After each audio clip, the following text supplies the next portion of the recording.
রামকৃষ্ণ মঠ মিশনের অধ্যক্ষ প্রয়াত শরণানন্দ মহারাজের দেহ নিয়ে যাওয়া হয় বেলুর মঠে। সেখানে সাংস্কৃতিক ভবনে তার দেহ শায়িত রাখা হয়েছে। ভক্ত ও অনুরাগীদের উদ্দেশ্যে আজ রাত 8টা পর্যন্ত সেখানে রাখা থাকবে দেহ। এই মৃত্যু সংবাদ পাওয়ার পর ভোর রাত থেকেই বেলুর মঠের সামনে শ্রদ্ধা জানানোর জন্য অগণিত ভক্তদের ভিড়।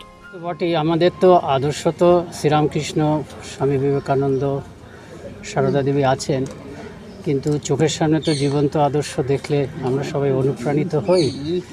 তাই ইনি দীর্ঘ 95 বছর, প্রায় 70-75 বছর তিনি সন্ন্যাস জীবন যাপন করেছেন।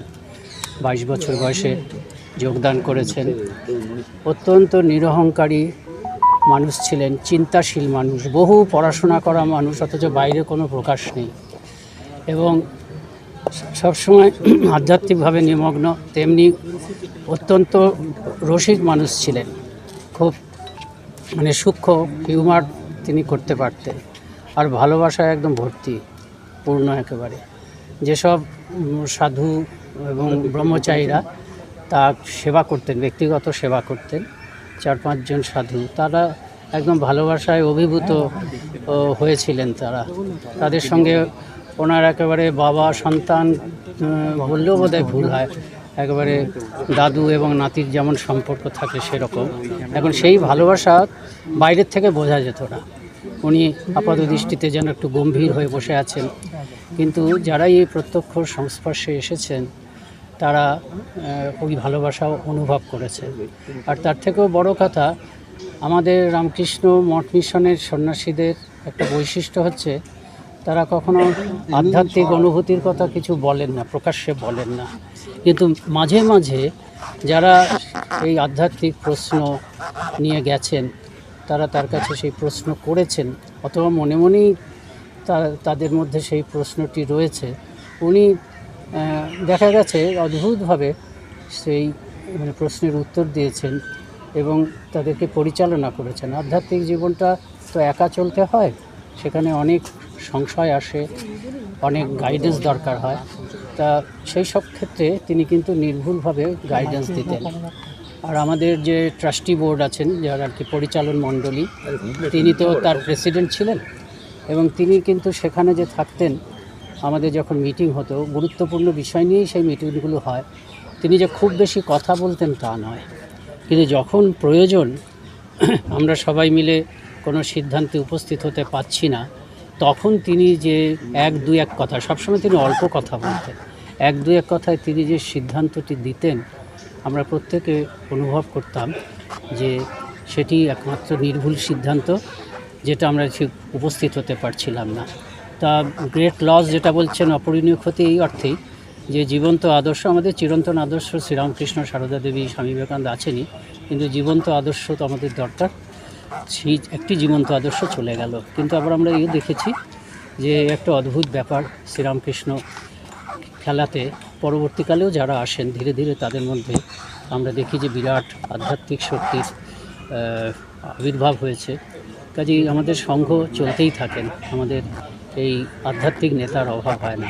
আজকে শেষকৃত্যের পর্ব কীভাবে হবে? শেষকৃত্যের পর্ব আমাদের তো ওরকম কিছু বিশেষ কিছু নেই, এবং শেষকৃত্যের সময়টাও কখন হবে সেটা কিন্তু আমরা এখনও ফাইনাল করতে পারিনি, যদিও একটা টেন্টাটিভ বলা হয়েছিল। আমাদের ওসি পরিষদের একটা মিটিং আছে, শিগগিরই হবে। আমাদের সিনিয়র মোস্ট ভাইস প্রেসিডেন্ট যিনি আছেন তিনি এসে পৌঁছবেন এক্ষুনি চেন্নাই থেকে। তো আমাদের এই 11টা, 11:30 নাগাদ একটা ওসি পরিষদের জরুরি মিটিং হবে, সেটাতেই সিদ্ধান্ত হবে যে ঠিক শেষকৃত্যটা কখন হবে। আপনারা জানতে পারবেন। চিরাচরিত রীতি তো আমাদের রীতি কিছুই নেই, আমরা তো নিজেদের শেষকৃত্য নিজেরাই করে ফেলি, জানেন বোধহয়। যখন সন্ন্যাস হয় তখনই আমরা শ্রাদ্ধ করেছি।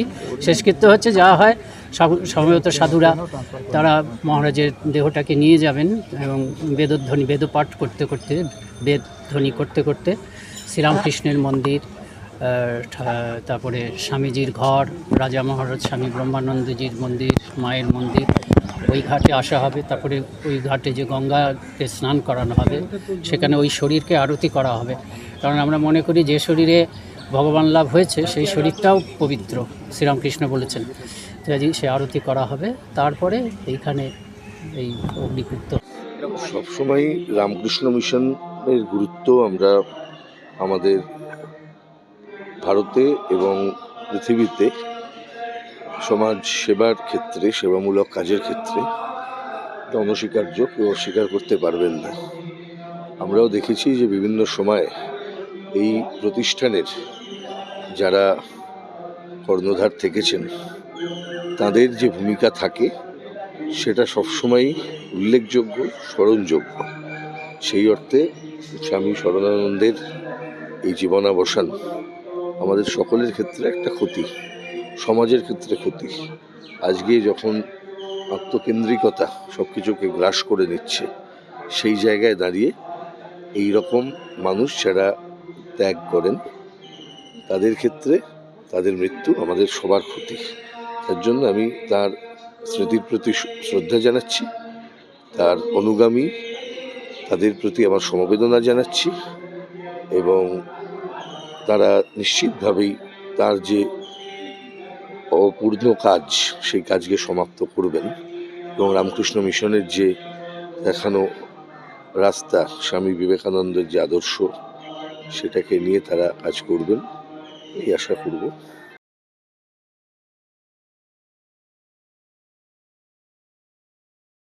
ব্যুরো রিপোর্ট, উত্তরের প্রহরী।